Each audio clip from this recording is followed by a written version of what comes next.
What's up all you mutant loving dudes and dudettes, Toy Shiz here, and I got a really quick video for you today. We're going to be checking out the brand new X-Men Dark Phoenix movie from 20th Century Fox.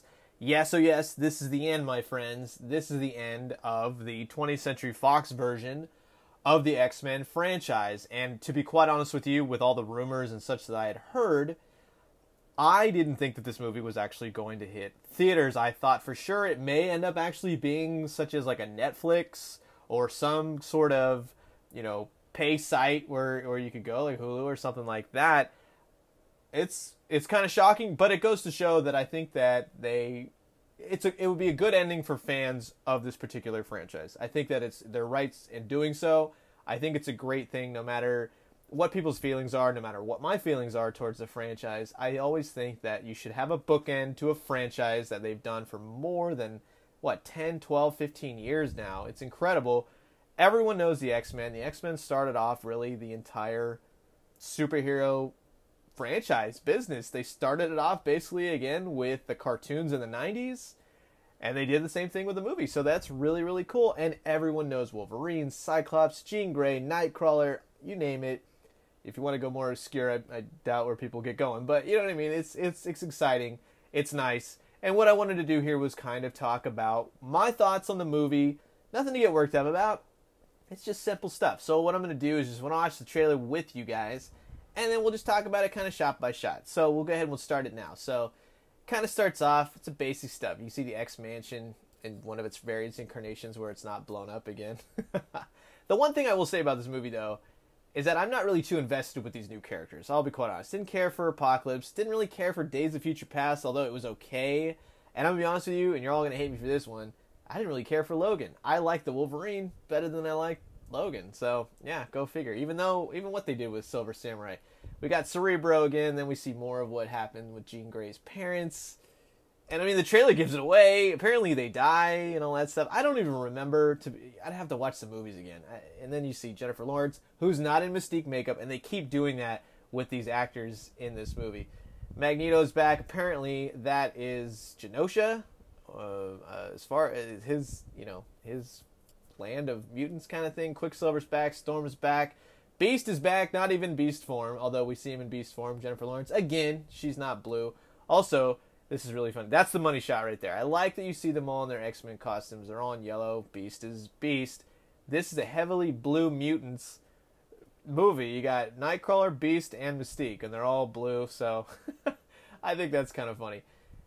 See them going into space. I'm wondering if they're going to be using another mutant's powers to get into space, or they just load up the jet. I don't know. But this movie seems to, again, center around Professor X, Magneto, and then Jennifer Lawrence's character, Mystique. And then they're like, oh, hey, and Jean Grey, she's the Phoenix and stuff. I have to wait and see how they're really going to take this on. Because the Phoenix is a really cosmically charged movie. And, oh, my God, with what they've done with Guardians of the Galaxy, could you imagine what they could do with X-Men? But they'd have to start all over. Tell you again who the X-Men are in the MCU franchise. She's looking all evil there. And then really go from there and push it. And the X-Men, for people that are fans of the X-Men, they know that the X-Men is wild. It's crazy. It's nuts. You can start small. To be honest with you, I would love if they would just start with the original team. You got Professor X, Cyclops, Beast, Archangel, Marvel Girl, and Iceman. Okay? Start with them and then add characters. Wolverine can be his own separate entity. Just don't even have Wolverine as part of that, but put him in the MCU, and then later he can show up with the X-Men and do all that kind of good stuff. But it's not Wolverine and the X-Men. It's the X-Men, and I think that what they've really always failed to really reach out to fans with is that they don't have a clear understanding of what the X-Men are. I think it's a sense of the X-Men are hated. They're mutants. They're, a vex upon society and humanity and all that stuff. And they've never really had fun with people wanting to be a mutant. It's always, it sucks to be a mutant. Not all the mutants hate being mutants, by the way. Cyclops has his own reasoning, but it's blown out of proportion, the dichotomy between Professor X and Magneto. Every single movie is Professor X, Magneto, Professor X, Magneto.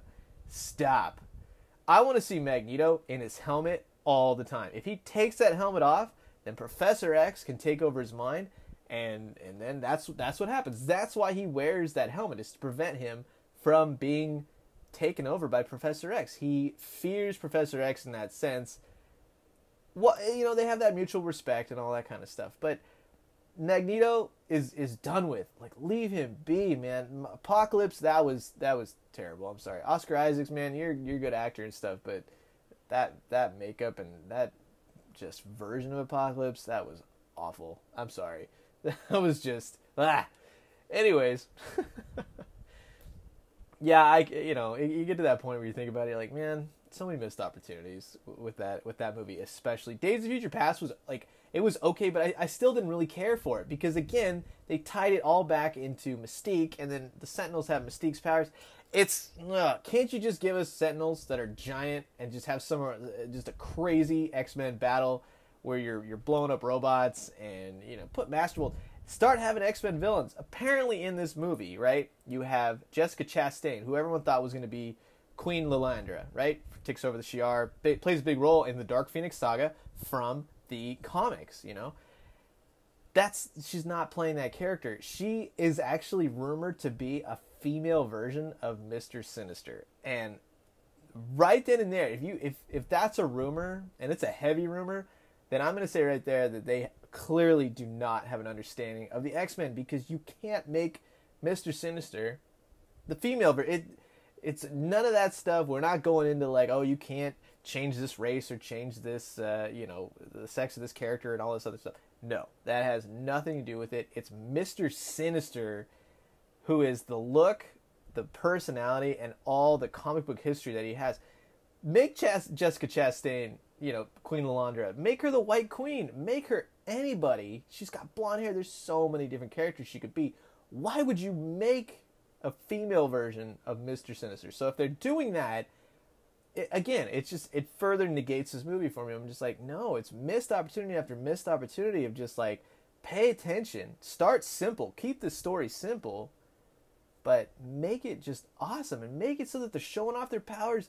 The actors, they're more concerned with showing off the actors than they are the characters. And that's another huge problem. The guy who plays Beast should be Beast all the time. I don't want to hear about serums that he can change back and forth just so the actor can show his face and stuff. You're Beast, man. That's what you should be all the time. Jennifer Lawrence, you're Mystique. As far as we know, she's blue all the time. And that's what we've always known. And now all of a sudden, no, she just chooses to be human. And that's like completely what Mystique was always against. She hides among people because of her powers, but she is like stoked to be like this powerful mutant. And I mean, I know all the different stuff that they've created with this movie universe, with her backstory to Magneto and Professor X and like all that stuff. It's fine. That's what their version of the story is. But you don't even really have elements that are from the comic, which kind of guide the more comic book people into those types of stories, as like what Marvel does. Marvel guided you, took all the story elements, guided you through, and created a whole new universe that everyone is pretty much cool with. They love it. I love it.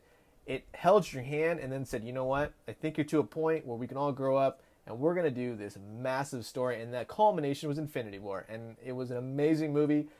Everyone can't wait to see what happens next. And that's the beauty of filmmaking. When you take the elements of what makes characters, puts them in a movie and creates something wonderful.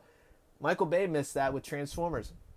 You have Optimus Prime, you have Megatron, you have these characters in name only, but they're slapped onto these garbage heap piles that move around and you can't even see what's doing. The story is all over the place, and it's just not simple. So I'm hoping with Bumblebee it's the same thing. I just want these movies to be good. I want Dark Phoenix to be good. I really want this movie to be good, but I see too many red flags already as to how it's going to go. If I already know their style, their input, and how they like to make these movies. If I haven't been a fan of others before, this very well could be the last one that I could be a fan of. I could be like, you know what, Dark Phoenix totally blew me away. I was completely wrong. That was cool. But you have so much missing from what makes the Dark Phoenix that story that it's really not even interesting. I don't want to see another X-Men movie set on Earth, in a forest, talking about Professor X's sins, and Magneto going, hey man, my helmet's off, and yeah, you're a bad person, Professor X, and yeah, it's, you know how this movie's going to go. They're going to talk about, you know, Jean doing something, the X-Men are going to try and stop her, it's going to make her mad. Apparently the Phoenix Force comes to her in space. This is all hypothetical stuff, but it's when things are like heavily rumored like this, you pick and choose what you want to like kind of understand. So I'm just going off this. She gets the Phoenix Force, and then she becomes like this unstoppable thing. I know people have said that she's been going into space, or they go into space, or something like that, but I really don't think, unless they show something off in the next trailer, I don't really think it's going to be a huge part of the movie, and it's going to be all majority on Earth, I guarantee you. To have aliens come into X-Men now, that's bizarre. And the reason being is that this particular version of the X-Men, it doesn't work with these cosmic villains because you've grounded them too much. Talking about movies, fun. So, I'll leave you guys with that. Drink some great coffee, eat some great food, but most importantly, find some great action figures, and also talk about some movies, and some good movies at that. And I'll talk to you guys soon. Adios.